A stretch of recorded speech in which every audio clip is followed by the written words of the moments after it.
Hello friends, वेदना stories में आपका स्वागत है। एक नई लघु कथा के साथ आपके सामने हूँ, तो आइए सुनते हैं लघु कथा। ऑफिस का बचा हुआ काम निपटाकर कुमुद ने अपना फ़ोन चेक किया। उसकी छोटी बहन नैना ने के 10 मिस्ड कॉल थे। उसने व्हाट्सएप खोलकर उसका मैसेज पढ़ा। दी, जीजा जी की तबीयत बहुत ख़राब है। आपके साथ बुरा करने के बाद तो वो भी चैन से नहीं रह सके। इस समय तो उनके अपने पराए सभी ने उनका दामन छोड़ दिया है। अब तो दीदी उनका अंतिम आ गया है। आपको बहुत याद कर रहे हैं। संजीवनी नर्सिंग होम में भी एडमिट हैं। आप जाकर मिल लेती तो। एक सांस में नैना का पूरा मैसेज पढ़कर उसने एक गहरी सांस ली। जिस तस्वीर को वो बरसों पीछे छोड़ आई थी, आज फिर से वह सामने आ गई थी।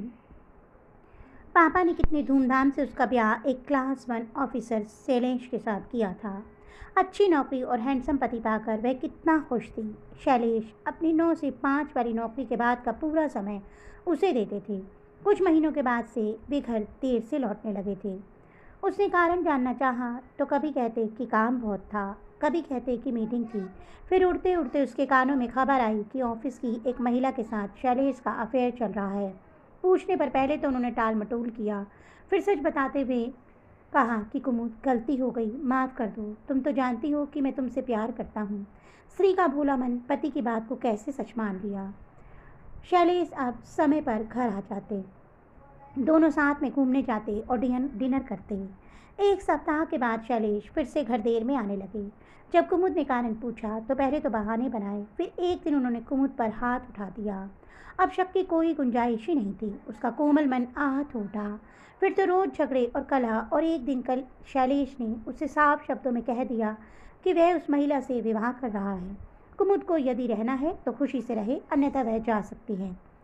इतनी अपमानित होने के बाद कोई भी गैरतमंद स्त्री भला वहाँ कैसे रह सकती थी। मायके जाकर अपने पिता पर बोझ बनना उसे गवारा न हुआ। अपनी सहेली की मदद से वह एक स्कूल में अकाउंटेंट की नौकरी करने लगी। एक परित्यक्ता के लिए समाज में जीना आसान नहीं होता है। कौन, कहाँ, क्यों, कैसे, सैकड़ों प्रश्न उससे पूछे जाते हैं। परंतु नारी यदि अबला है तो वक्त आने पर वह शबला भी बन जाती है। अपने काम को पूजा समझने वाली कुमुद ने जल्दी ही अपने बिखरी जिंदगी को समेट लिया था। कभी कभी नैना उसे शैलेश के जीवन में आई उथल पुथल की जानकारी दे दिया करती थी, जिसे सुनकर वह कभी विचलित नहीं होती थी। लेकिन आज शैलेश की तबीयत ठीक नहीं है, यह जानकर क्यों उसका मन व्यथित हो उठा। शायद इसलिए कि वह एक स्त्री है जिसका मन कोमल होता है, जो जननी है, सेविका है, और जिसके अंदर ममता स्नेह का गहरा सागर बहता है। शैलेश का अंतिम समय है। कहते हैं इस समय तो दुश्मन को भी माफ़ कर देना चाहिए।